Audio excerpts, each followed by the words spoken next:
Utah Jazz is where we need to start today because I'm curious the level of confidence amongst Jazz fans right now. Because on Twitter last night, everybody seemed to be all about they did what they had to do to win.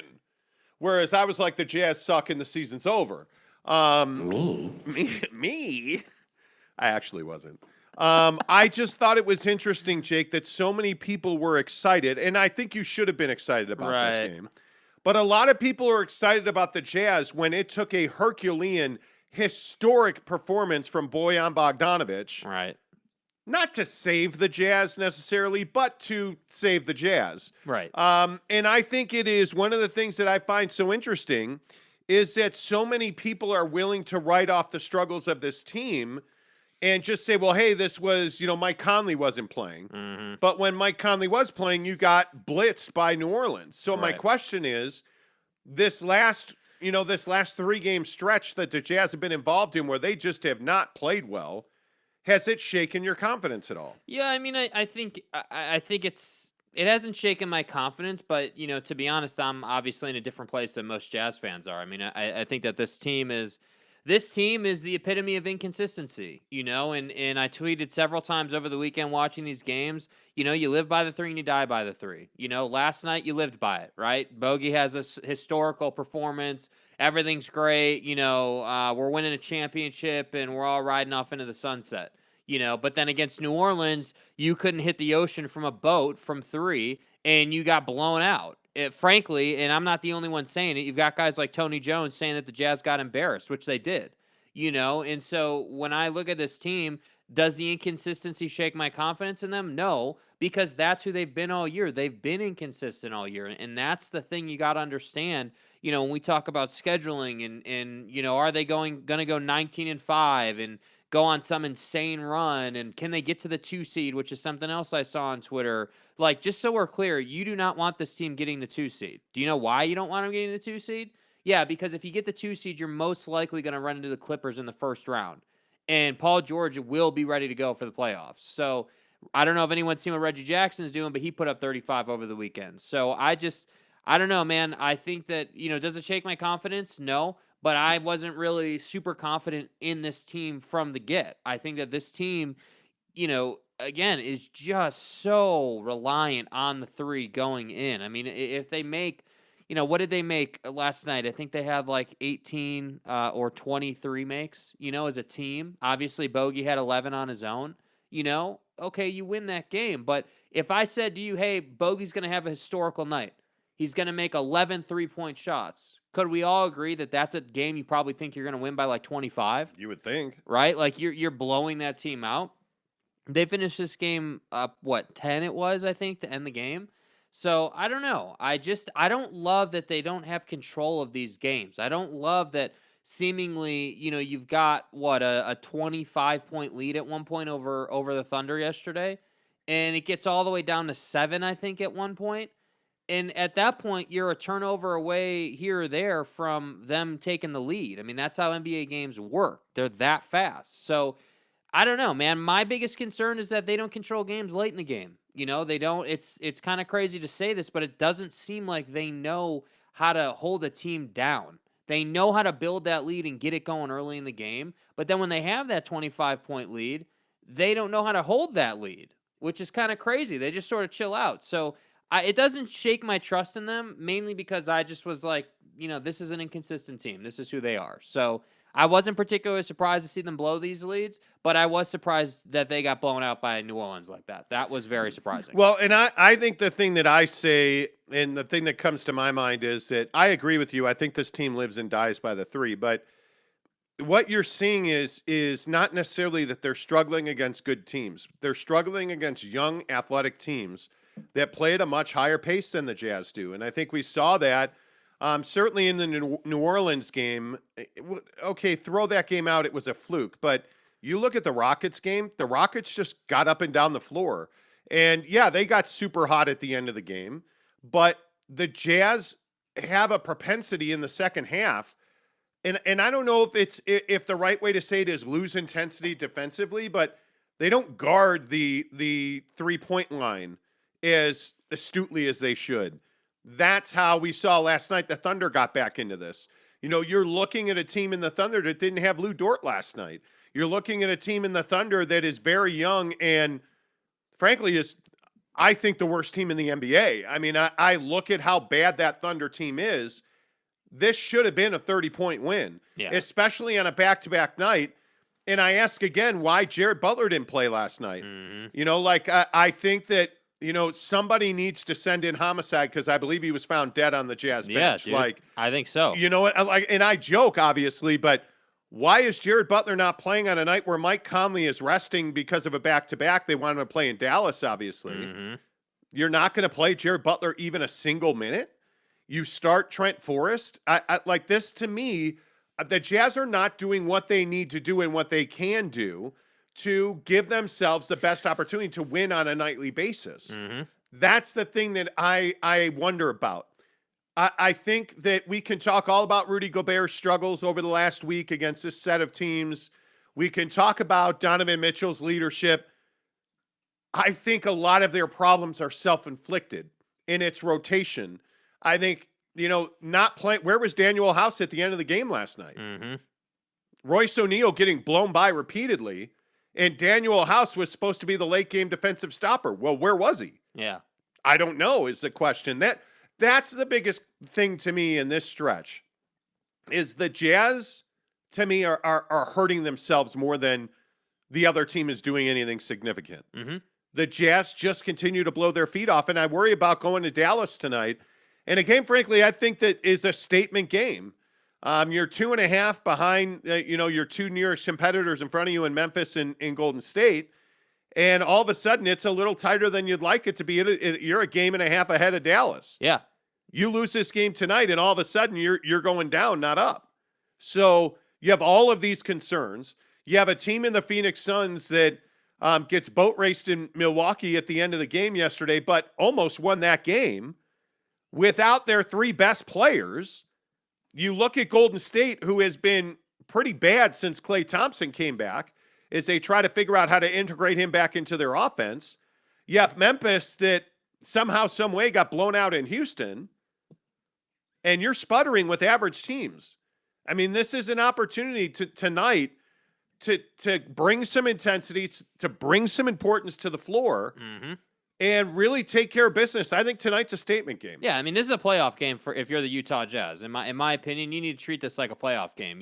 This should be everybody's a full go. We're gonna see like tonight with Quinn and the rotations. This is not a play Jared Butler type game. This is Jared Butler should not play tonight, and the young guys shouldn't play tonight. I don't want to see Trent Forrest. I want to see the best lineup you have available to you, and I want to see you go and win this game. I want to see how you're going to handle Luka. I want to see how you're going to handle Dinwiddie. I want to see how you're going to handle Hardaway Jr. Like, I want to see how you're going to handle these players because you're likely, if everything stays the same, you're going to see Dallas, And I think that, like, tonight, what can we expect out of Rudy? Obviously, yesterday he had himself a nice little game, as you would expect against OKC. But what do we see against Dallas? A team that, typically plays pretty, small. Like, that's not like they've got a front line big man on their team. So, I would expect Rudy to have a big game. But overall, I just think when I look at this stretch, again, and I know we've done this a lot, but you've just come out of, again, playing a lot of these younger athletic teams. So you have Dallas tonight. Hopefully you win that game. But obviously this is one that you can't assume. This is going to be a tough game. But then again, you're going San Antonio, Sacramento, and then you have the Bucks, Chicago, the Clippers, the Knicks, Brooklyn, and Boston. I mean, I know all those teams aren't the best team in the league, but those are teams that can beat you, which is how I look at the schedule when I'm looking at it from a Jazz perspective. Which teams are capable of beating us?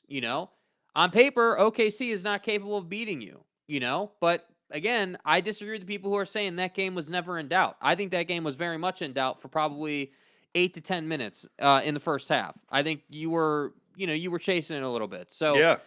Again, I look at the rest of the schedule and I say there are a lot of wins here, but I don't love what this team is doing against mediocre teams. I want to see, like against the Rockets, I can kind of understand. Hey, the Rockets are a really young, athletic team who knows the only way they have a chance is if they run and really take advantage of that speed. Yes. So that's going to be a fast game. There's going to be runs where they get after you. Okay, I'll write that one off. New Orleans, I'm not writing that game off. That's inexcusable. You That are was rough. twice as good as they are at Yeah. least. Like, I'm not writing that off. And then this game, particularly last night, not that it was the end of the world the way they played this game, but really what I'm looking for out of this team is the ability to control a game. Like you need to be able to say, okay, we're up 25.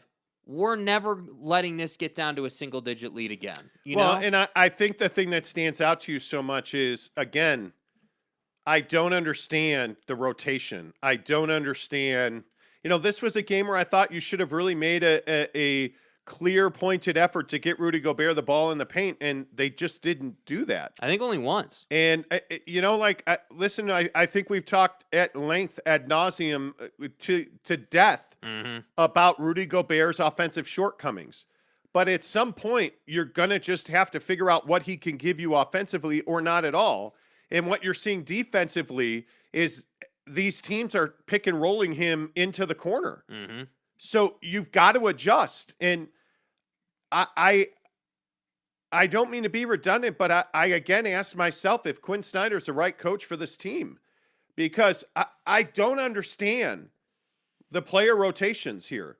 I can't believe that Eric Paschall has no place in any of these games. Yeah. I can't believe that Jared Butler doesn't play a minute last night. Not a single flipping minute last night. Yeah. Jared Butler just doesn't play in the game. And I don't know why. There's no explanation, mainly because nobody's asking, but there's no explanation as to why, because it doesn't make any sense. Yeah. Mike Conley's resting. You have this prize point guard, and you don't play him, and you're not trading him, and you're not sending him to the G League. You're not practicing a whole lot. I don't understand what they're doing. And then, I look at Bogey, and this is a remarkable performance out of a guy who, frankly, since the turn of the year, has just not shot the ball real well. Bojan. I mean, Bojan Bogdanovic has been, a slump is probably strong, but Bojan Bogdanovic has struggled from three. Yeah, it's like Mike Conley struggling in the paint. It's the same thing. I know I've said this a lot on this show, but when he scores 20, they almost always win. And he goes off last night, and if he doesn't go off and give you a historic performance from three and make damn near half of your three balls last night, you're losing to Oklahoma City. That's the point to where this team is at. And is it a lack of intensity? Is it bad rotations? I don't know. But you can't have that tonight. And I would guess that you're going to be tuned up. You're going to be ready. Yeah. It is not a long flight from Oklahoma City to Dallas. The travel probably is not the end of the world. You were in there long before 10 o'clock, I would guess. My guess is you were in bed by midnight. Yeah. You should be well rested.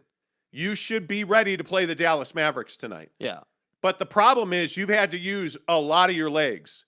And I just don't know what to expect out of that ball club tonight. And that's what I have no idea. That's what I mean when I say controlling games. You have to be able to control Houston. You have to be able to say, okay, we're not allowing this game to go to overtime. Yeah. We're not doing that, because now, one decision here or there by anybody on the team, allowing that to go to overtime. Well, now you're playing 45 or 50 minutes, let's say, and that's going to roll on into the next couple of games. And so, you're getting into a playoff, atmosphere with Dallas, and you're not 100%. Like, you're probably 95% or 90% because of overtime and battling and playing 35 minutes last night for Donovan Mitchell and the rest of the starters. Like, that's what I mean when I say that's where I think the improvement can come for this team. You have to be better about that because you pay a price later in the season. Well, and I also think you're starting to see a little bit more of the chirping at each other. And that really concerns me on this particular club, because you've had, since Rudy got hurt, and what's the right way to say this? Since Rudy Gobert got hurt and this became truly Donovan's team, you've really seen a lot of that nonsense go away. And now on the floor, you're looking at Rudy Gobert, getting into Jordan Clarkson last night. You're looking at Bogey, and Donovan having, like, not a heated conversation, but a very pointed conversation. you're having these moments because you're just falling apart. Mentally, you're making really bad decisions. And so I think that's something to watch. I really think tonight's a pivotal game for a lot of reasons. I think you want to stay in the 4th spot. Right. The way the standings are playing out now, there's not a lot of value in moving up. Yeah. There just is not. And I think, and this is something that I know we've talked a lot about on Twitter, but right now, you look at the play-in tournament and the 2-7 at this moment is the Timberwolves. The 3-6 is the Denver Nuggets. Ugh. The 4-5, I think the Dallas Mavericks are your best matchup. Yeah. If you are the Utah Jazz, I think your sole focus should be staying in the 4, because I don't want anything to do with the Minnesota Timberwolves. Nope. I really don't. Frankly, I don't want anything to do with the LA Clippers. I think your highest, best opportunity to advance in the first round of the playoffs is playing the Dallas Mavericks. Yeah, they're a slower team. Obviously they have Luka, but I think overall you can hang with them. I think, the thing that scares you about Minnesota is that, I think I could be wrong, but I'm pretty sure that would be their first playoff appearance for the Anthony Edwards version of that team, and we all know what guys like Anthony Edwards are out to do. And that's prove a point, show, create legacy and win games they shouldn't win. And so Yes. that's going to be a series that I don't really want to be a part of, because I think that they are going to play their ass off in that series. They are going to make it hell for anybody that they play. So I just think that, I agree with you. I would avoid the Timberwolves and I would be trying to get to Dallas. I think Dallas is your best bet. Yeah, we'll see. We'll see. I don't know. Tanner, good morning to you. John Jackson says, hello, my friends. Hello. JJ. Hello. Eric C. in early this morning. What's up in SoCal? James Knight, good morning to you. Rudy Sanchez says, morning, fellas. Grizzlies took over the 2nd spot. Do you think they stay there? They did not. Did they? Yeah, they did. No, Grizzlies are in 3rd. They're 44-22. Warriors are 43-21. That's 672 for the Warriors. So Warriors are in 2nd place. The Grizzlies were in 2nd place. Okay. But obviously not now. Okay. Well, Golden State's coming apart at the seams. They've lost 4 in a row. They've really struggled to integrate Klay Thompson. And I think that the real issue is that they're integrating all of these different pieces. Kuminga is just forcing you to give him minutes. Mm-hmm. The guy is playing out of his mind. And I look at their situation. That loss to the Lakers, I don't even know what you say about that. It's crazy to me that you got 30 from Steph Curry and lost to the Lakers, who got 56 from LeBron James. Wait, I thought he was washed up. I thought he was done. Yeah, well, that's That's what casual. Jazz fans say. And Jonathan Kuminga just is. I'm telling you. Look, I think he's a stud, dude. So if you watch that Lakers-Warriors game, you begin to understand the feel that you're going to get tonight in Dallas. If you're a Jazz fan, like the way that game felt, it's how tonight's game is going to feel. This is a measuring stick kind of game, as I like to call it. You're going to see what you're made of tonight. What can you really do against a team that's more than capable of beating you? You got to play good defense. You can't afford to have all these dumb turnovers. You can't afford to allow them back in the game, because they will make you pay. We're not playing the Rockets and OKC anymore. So I think that tonight is just crucial, man. I think you look up and down the standings. The Grizzlies and the Warriors and the Suns will all be ready to go when the postseason gets here. They're all going to be right there, and you're going to get one of those teams in the second round. So, yeah, I would try to get through that first round series as quick as possible. You don't want 7 games in the first round. You just don't want anything to do with that. No, you don't. And I think the other thing that's pretty clear is that there is a blueprint to beat this Jazz team. And what are the Jazz going to do the final month or so of the season to defeat that blueprint? Mm-hmm. Because it's pretty clear now that I mean, teams are just going to attack and isolate Rudy Gobert. I don't think there's any question that is how you beat this Utah Jazz team. And they have, it's been 18 months, 2 years of that blueprint, and you have never adjusted to it.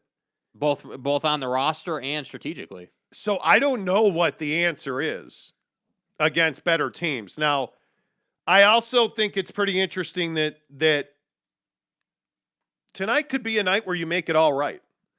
You know, tonight's a night where if you go to Dallas and you win, and I don't care if it's at the buzzer or by 50. Right. You go to Dallas tonight and you win, it's a statement. Is this the dagger? It is. It's absolutely a statement. The Mavericks have won 6 of 7 in their only loss to the Utah Jazz. Yeah. And I would remind you in that game that, you know, it came down to one-on-one with Rudy versus Luka. Yep. And Rudy won. And you had a situation where, you know, Powell and Luka had big games. Spencer Dinwiddie had a huge game in that game. You know, Davis Bertans had a big game in that game. Yep.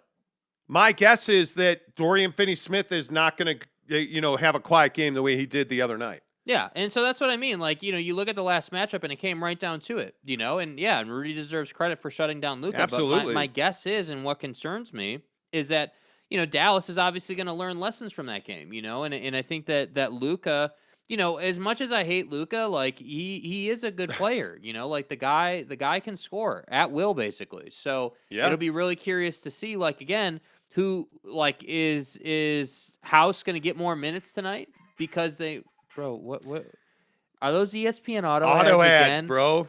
Auto ads. Better fucking execution. The Daniel House thing's interesting. The Daniel House thing is interesting. Mm-hmm. Like, I wonder why he wasn't playing. Why hasn't he played late in games recently? Yeah, I think he got 15 minutes last night total, you know, and that's not a lot, obviously. Nope. You know? Hack Podcast says, good morning. James Knight says, no, really, Jake, you're in a different place as a Jazz fan. Yep. Well, good to see you're all positive this morning, James. Jeremy Bolton says, I think the Jazz should just give up. Seriously, like, at this point, why should you even try anymore? I agree. Just write the season off. Send everybody home. It was cool that Bogey kicked butt, Tanner said. However, Bogey went off in the first half during Game 5 of the Clippers series, and yet Jazz still lost. Hey, guys. I just don't think you. The problem is you're the same team, and the reason everybody wants to keep going back to the Clippers series is because you're largely the same team that lost that Clippers series. Yeah. And I would agree. They made what was that, 16 threes in that first half, most of them in the second quarter in that Game 4. And then you got run then down. you didn't make another three in the third quarter. It was brutal. Yeah. But I think that's what good teams do, though. Good teams rely on different guys on a nightly basis to win games. And one night it's Don, one night it's Bogey, one night it's Mike Conley. You know, like I don't have a problem with that. I don't, especially because I think Donovan Mitchell is playing the role of facilitator. And I think that's exactly I like the lineup where you are seeing, you know, Mike Conley out. So we're getting Donovan Mitchell and Jordan Clarkson playing a lot of time together. I actually really like that. Mm-hmm. I like House with those two. The problem is I need 20 points a night from Bojan Bogdanovic. It is a must-have. Yeah. And we're not getting that on a regular basis. Last night was an apparition of late. Yeah.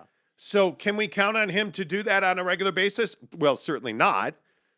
Is he capable of 20 points? Yes, he is. But he hasn't done that this year on a consistent basis. Mm-hmm. So what would make us think that's going to happen? I think. Well, and I think the thing, you know, it goes both ways. So, like, I agree with you. I don't have a problem that it's a different guy each night. But what I do have a problem with is that, you know, as a team, seemingly it's very black and white. Like, one night you're going to shoot, you know, 20% from three. And then another night you're going to shoot 45% from three. See, I just don't agree with that. I think that's who you are. It's not a matter of, you know, hey, they shot 20% tonight. The issue is not that they shoot too many threes. To win, the Jazz need to shoot 50 threes. That's just who they are. The problem is you don't have anything to supplement that. So your live and die by the three is exactly right. The issue is that they don't do anything else well. They don't go to the basket well. They don't play team defense well. They don't play ISO defense well. They tend to fall into isolation basketball when the game's on the line, which is not good. Mm-hmm. It's not that they shoot the three hot and cold. It's that all they do is shoot the three hot and cold. Yeah. That's all they do. And that's the NBA today. You know, like nobody's going to question Steph Curry's shot selection. Yeah, but they're not. Steph Curry, you know, is not really a fair comparison. The guy's the best shooter the game's ever seen. Well, and I think he gets a lot of leash. But this Jazz team is one of the best three-point shooting teams in the history of the NBA. By percentage and by statistic, there are few teams in the history of the NBA, if any, that are as efficient offensively as this Jazz team has been. Their offense has never been the problem, right? The issue now has become, as they have aged, their defense has declined, and they don't have another weapon offensively. The three ball is it. But they shoot it at such a high level that they're one of the elite offensive teams in the NBA. See, that's where I'm like, yes, by trend and by stat sheet, sure, but no team facing the Jazz is scared of the Jazz the way teams were scared of the Golden State Warriors. No, I don't disagree. In their heyday, you know, and my point with the 3-point shooting thing is yeah, sure, they need to shoot 53s a game because that's their offense. But I don't know, man. I just think that Don is the only guy who really plays the mid-range really well. Mike hasn't played it real well. Clarkson's got a decent little floater game going right now, but he's mostly a jump shooter. Like when Jordan Clarkson gets in the paint, it's almost always a turnover. Well, like he turns the ball over so much in the paint. Yeah. That's where his problem Don comes had more in. of those last night too, you know, and I think they got to clean it up a little bit. You know, the turnovers are really what ultimately, no matter if they're shooting it well or not shooting it well, you can't turn the ball over. You know, that's a core fundamental for any basketball team. Well, and again, not to be redundant, but the other message to take out of this last week against these it's probably wrong to say lesser teams. They're lesser teams for sure. Okay, these lesser teams lesser is that teams. you don't have a small ball lineup. Yeah. You don't have a small ball lineup. With all due respect to Rudy Gay, he has not impacted this team almost at all. Yeah. You're not better because Rudy Gay is here. And I think that's hard to say because Rudy's a vet that you have a lot of respect for. Yeah. But Rudy Gay, there's not been a net gain or a net positive effect with Rudy Gay being here and anybody else not being here. Right. I mean, George Niang, for everything he wasn't, was just as good as Rudy Gay's been and probably a little better. Yeah. So I don't see that you've had that net gain there. And it's because a lot of it is because you're not playing Eric Paschall. And that's the guy that should be your small ball, bruiser. Yeah. That to me is the guy that should be the small ball 4 or 5. And you're not going there. And he can provide them a lot of those, again, what I call higher percentage looks, because again, you have to remember the 3-point shot, even if it's wide open for Bojan Bogdanovic in the corner, which is his favorite spot, the guy is only going to make 4 out of 10. That's elite in the NBA. 4 out of every 10 shots goes in from 3. Whereas 9 out of every 10 go in when you're under the basket. So with the Paschall thing, I just think that, I don't know why they don't play him. That's my biggest thing. Why wouldn't you at least give the guy 15 minutes to come in and kick the hell out of somebody physically? Even if it just changes the tone of the game a little bit. It's a tragedy that they are not playing Jared Butler. I mean, it is. I really like Quinn Snyder as a coach. I would hire him. If he got fired by the Jazz and I was an owner, I'd hire him tomorrow. Mm-hmm. But what are you doing with Jared Butler, man? I would love to understand this thing of and I understand that front offices and ownership, and I know for a fact in this situation, nobody's leaning on Quinn to do one thing or another. Mm-hmm. But somebody needs to lean on Quinn to play Jared Butler because it's criminal at this point that they're not playing him. It is. I mean, I'm trying not to be like Mr. Dramatic or, over the top, but you're being derelict in your duty by not developing this guy. Yeah. You need a point guard. You need a point guard of the future. Whether he contributes on your team or you end up trading him for something else, he needs to be developed. And the other thing is you're not going to go out and buy another point guard because you don't have the money. Yeah. you know what? I don't understand. My guess is that he is thrown into a trade over the summer. Because I don't see any effort to make him part of what's good on this team. And as good as this team can be, and as capable as this Utah Jazz roster is, you're limiting yourself by not playing Pascal and Jared Butler and not having a consistent rotation that is going to be able to help you and just get you just buy you some minutes. Yes. Buy you some minutes in games where the Houston Rockets are running up and down the floor on you. Dude, that's what Joe Ingles did for this team. Love it or hate it, maybe he did lose a step, but he bought you minutes, and I think and Rudy Gay is supposed to be able to take some of those minutes, but who's getting the Joe Ingles minutes right now? Yeah, it's House. Nobody. Not even Daniel House isn't playing in key situations now. Yeah, but I think, I agree with that. But I think, Joe Ingles wasn't exactly playing in the highest leverage situations. And I do agree that House obviously is a better defender than Joe was and should be out there, as a stopper for sure. But I just look, again, I look at this dynamic at play where, you're resting Mike and you're really trying to be, well, I guess only with Mike because you're not really doing it with Don or Rudy. You're trying to make sure these guys are healthy headed into the playoffs. But I don't know. I was just surprised. 35 minutes against OKC for Don is a lot. That feels like a lot. I would have loved to see Don shy of 30. Well, like there's 27 nobody. To 29. Listen. There's nobody that's going to sit here and say the plan was to play these guys 30, 40 minutes tonight. Or last night when you have the Mavericks tonight. This was supposed to be a laugher. They don't have Dort. They don't have Giddey. They don't have their boys. They don't have their squad. They only have SGA. That's it. And they took you to the fourth quarter. They took you midway through the fourth quarter. How is that possible? Yeah. How is that possible? Yeah, it's kind of crazy. And listen, you won the game. Understand, you won the game. I totally get that. And again, I feel like sometimes we tend to spiral on the open wound. I get that. They won the game. But anybody that looks at this and doesn't think that there is a troubling trend when you are unable to defend young athletic teams, and you just got beat up by the New Orleans Pelicans. That was not, the other thing about the Pelicans game, that was not an abnormal performance for New Orleans. It isn't. And you look at the way that the Pelicans beat the Jazz. Yes, they shot it well. But what's the other thing that they did? They used their length to beat you defensively. Yeah. The New Orleans Pelicans just applied themselves on your strengths, and you had no answer for that. Yeah. It wasn't that the New Orleans Pelicans shot the lights out. They shot 30% from three. And there's this narrative going around that, the Pelicans were just really hot. The Pelicans scored 124 points. Do you know how many three-pointers they made? 11. They only made 11 three-pointers. And this is why I point to this game, and I say, here's another night where Rudy Gobert is minus 19. They lose. He plays 25 minutes. He gives you 10 and 11.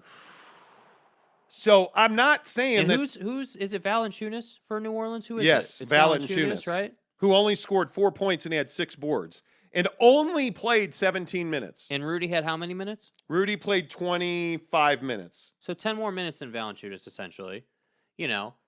And I don't know, man. The thing is because I think the conversation we're having about this New Orleans game is, teams understand how to defend the Jazz, and they understand which guys to give the open three look to and which guys not to. And that, to me, is kind of the interesting conundrum. Like when you play Dallas tonight, when you play them, how much of a priority is it to break the paint and then kick? Because we've seen Don. Another conversation is Don's the facilitator. Don's been putting a priority on moving the ball and kicking, and it happened a lot of times last night. That's what ultimately got Bogey a lot of those open looks.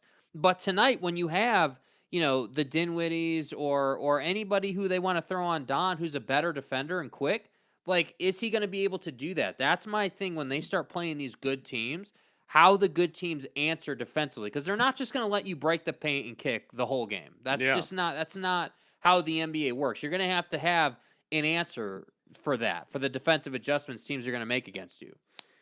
I just don't. I don't want to always be negative on this team. Mm-hmm. But the truth always prevails. The truth in the NBA, and again, just because I want you to understand, I know we have a lot of new listeners to this show. I've covered this league for 30 years. Since the day I started covering this league. Like you covered Kobe and Shaq, you covered... I've covered the Chicago Bulls, the LA Lakers, the Clippers, the Sacramento Kings, the Golden State Warriors. Like, I've had a great NBA career. And I'm telling you, the first thing I learned in covering this game is you always look for patterns in teams. Mm-hmm. And the pattern with this Jazz team is they get beat when they play athletic teams that use their hands well in the paint, cause turnovers. Like, I think they had 21 turnovers against New Orleans the other night. And I think New Orleans scored 36 points off those turnovers, 58 points on the break. And the pattern that is establishing itself now, and the reason the Jazz are so bad defensively is they cannot defend the mid-range.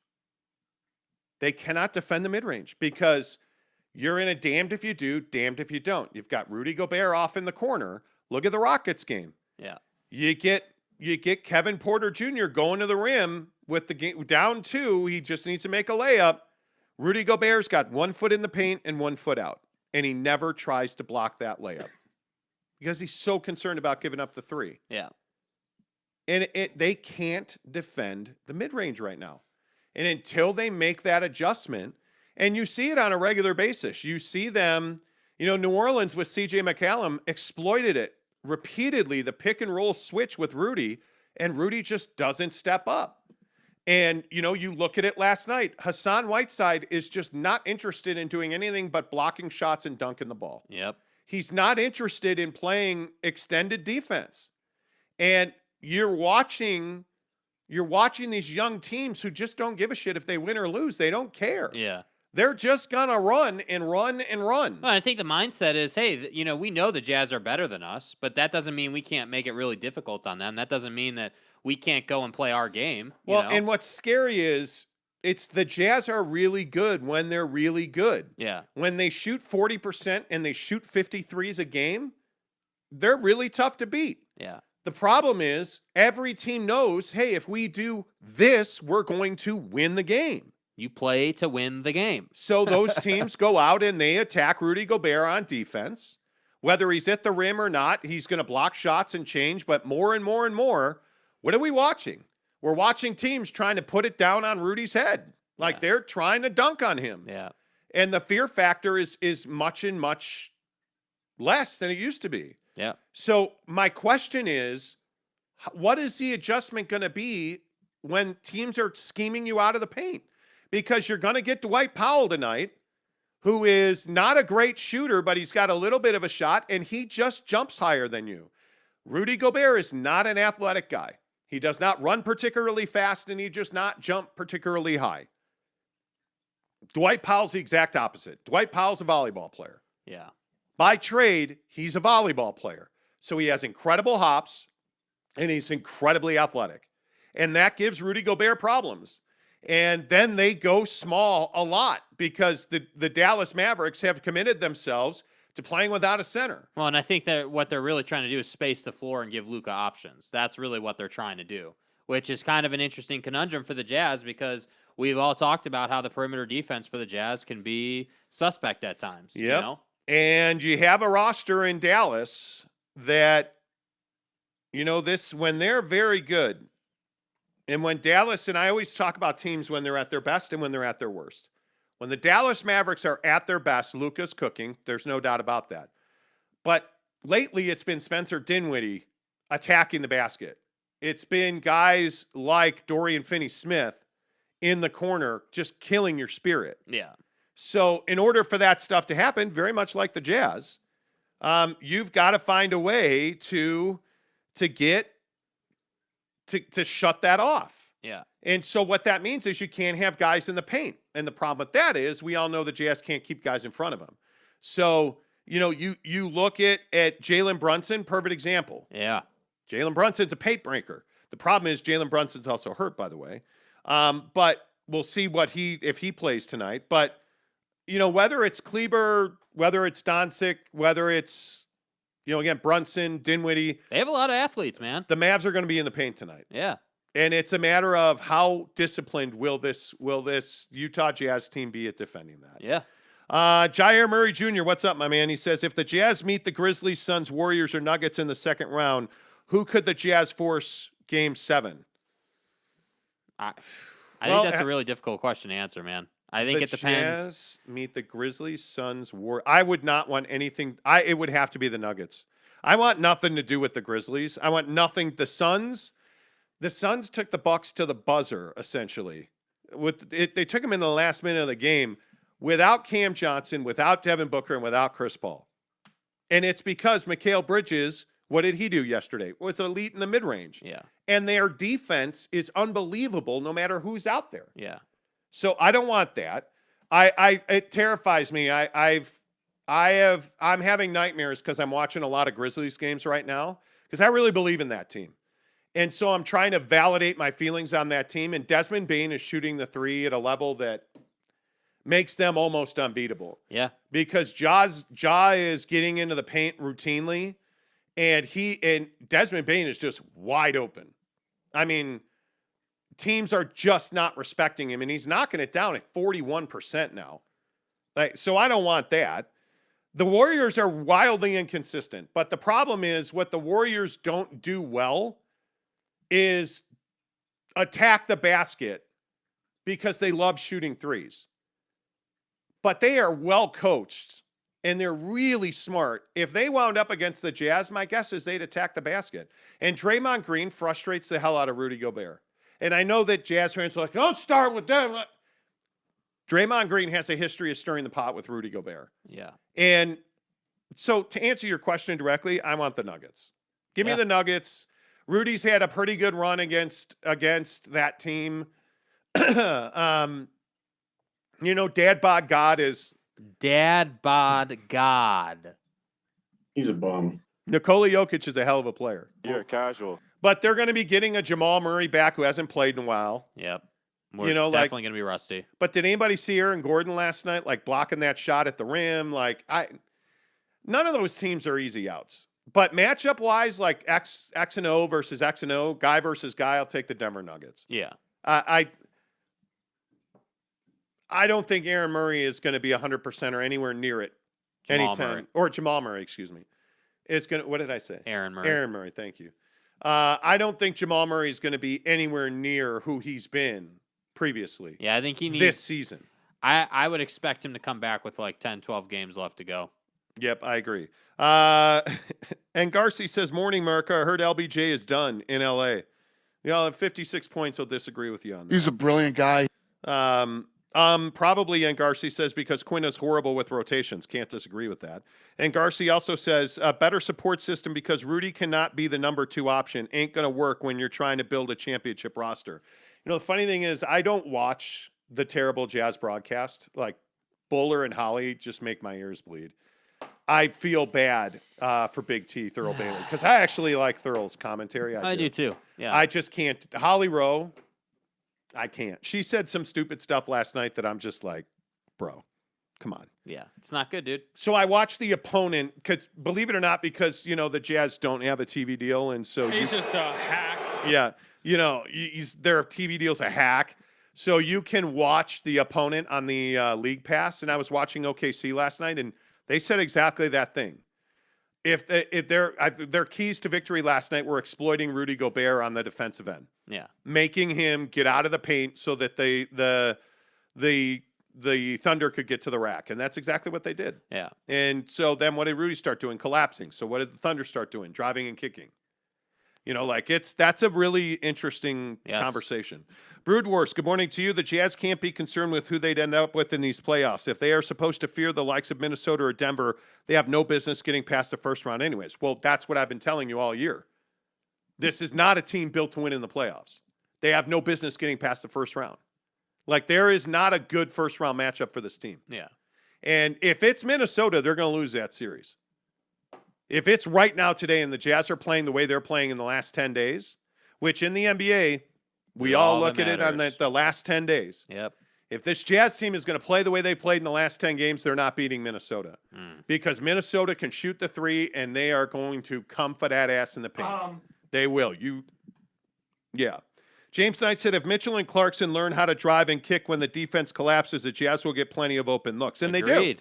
And they do. If you watch if you go on YouTube and you watch the bogey highlights, that was the beauty of what he did last night. A lot of those looks were wide open looks, which is exactly what you want for him. I think, when I look at this team, I like knowing that the three ball is, their lifeblood. That's their job. Create high percentage open 3-point looks for guys who knock it down at 40% or pretty close to that. That's what this team needs to consistently do. But what I did see last night that will not continue against the better teams, it won't happen tonight consistently, is you have Donovan driving, but OKC was not shutting off the baseline kick either way. Nope. And that's the adjustment that I think the better teams are going to make. And that's why I'm really curious, okay, if that's not an option to Donovan on the driving kick, what is the play? How do you get the driving kick going? Because the good teams, the elite teams, drive off the wing and kick it to the weak side, the weak side wing. That's where the adjustment is made, because the good teams aren't going to give you that corner three. The play in the driving kick play that the Jazz have to master is the one that Don is very good at. It is drive off the wing. So if you're standing at the top of the key, move 5 feet to your right. Drive off that spot, left or right, and kick to the corner. It's the play where he made the no-look pass to Bogey the other night, where he gets into the middle of the paint and then kicks to the corner. Because you force, what you're doing is, it's Rudy Gobert, the Kevin Porter Jr. layup. You're forcing the corner defender to make a decision. And then you're going to kick to the open guy. That's what it is. And what you see Donovan doing so well is a little bit more of what we need to see from Mike Conley to really kind of unlock this offense. Mike wants to get in the lane right now and shoot that little push teardrop. He has not been converting on that. So what I'd like to see is Mike become much more of an assist and three guy than trying to be a scorer. Yeah. And if he will, instead of missing those tough shots, kick that ball to the corner or kick it to the oppo wing to Bogey, this team becomes much more dangerous. Yeah. Much more dangerous. That's the adjustment I'm begging Quinn Snyder to install here. Like, become a drive and kick team. You can shoot 53s a game. I have no problem with that. But the construct of those 53s has to be team basketball. Yeah. It has to be a reversal into a drive, into a kick. Yes. Because too much, it becomes, okay, but we have 10 seconds left on the shot clock. Give it to Don, and everybody pretend they're going to do something else. And he winds up in the, and then you wind up in the paint, or you wind up taking like an 86-foot three-pointer that is a very low percentage look for anybody. Yeah. So I think that's really what you're after. Jeremy Bolton, comment dump.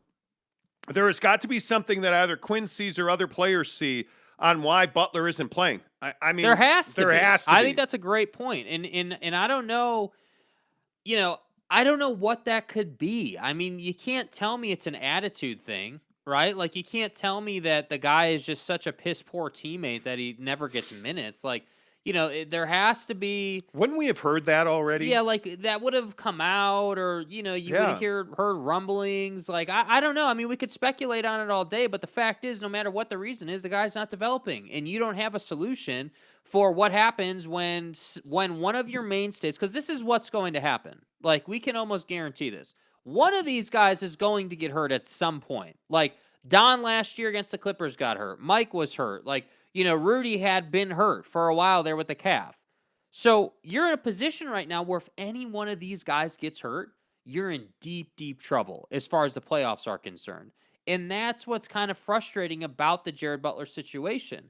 Had you been playing him minutes this year, and had you been allowing him to fail and make mistakes and turn the ball over early in the year, if we could have got through that phase early in the year, you could have maybe, done some things with him. Yeah, I agree. All right, let's get some more comments because there's a couple of things we got to get to here.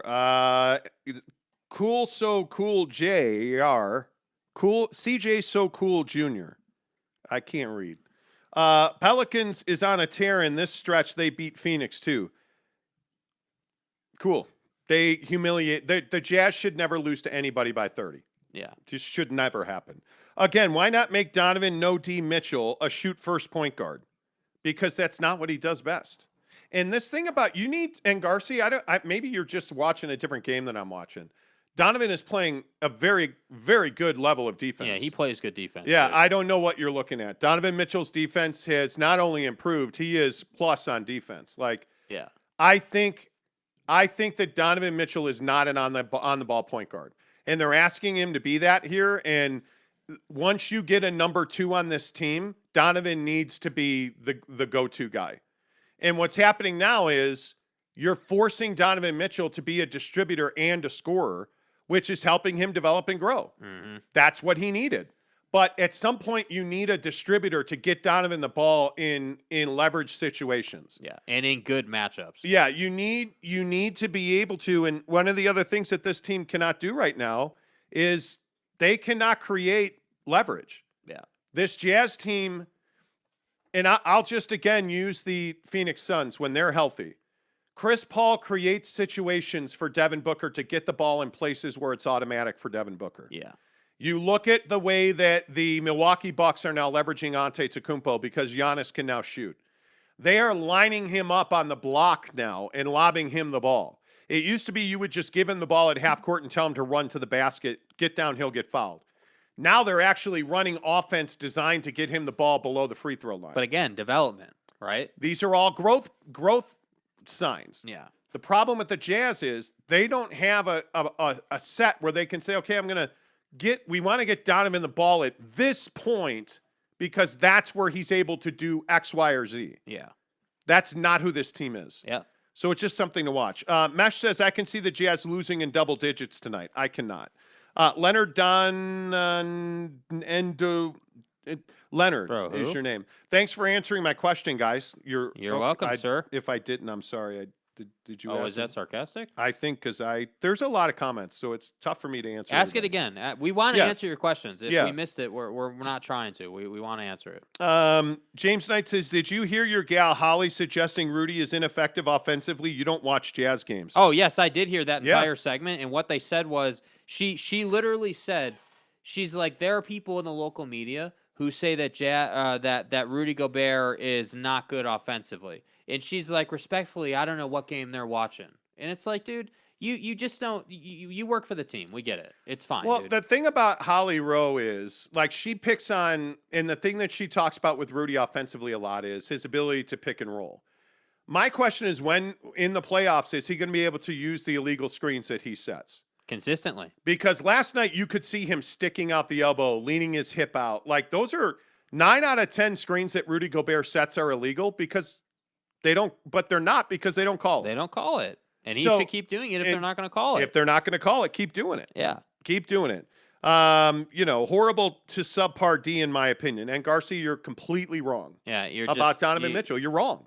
You're gonna have to come up with more specific examples, then, bro. Like, we're not trying to hate on you, but again, post All-Star break and really a couple games leading up to that, there was a clear decision on his part to play better defense, and he has for sure. So apparently Jair Murray Jr. changed his name to Leonard Donin and Andulavu. Okay, cool, man. Good to see you, Leonard. Justin Salas says, going to the Jazz game tonight. Every Utah game I have gone to here in Texas has ended in a loss. Stop going to games, jerk. Doesn't make you feel responsible. Hoping for a win. I think you're going to get a win tonight. We'll see. I think this team tends to play up in big games. And they- down in crap games. Yeah. I'll change it back not to confuse you. Leave it what you want. Leave it what you want. It's all fine. Giggity says, sounds like Garcia has been told too many times that he has a subpar D. In all seriousness, we joke on this team. Bro, you're just going to skip over that? I don't like dick jokes. Dude, that is okay? good Listen, material out of Giggity right there. as somebody with a small penis, I take it, Daddy.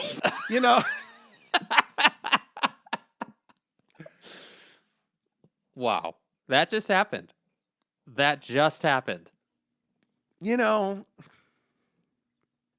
Anyway, I don't want to comment on Garcia's D. I don't.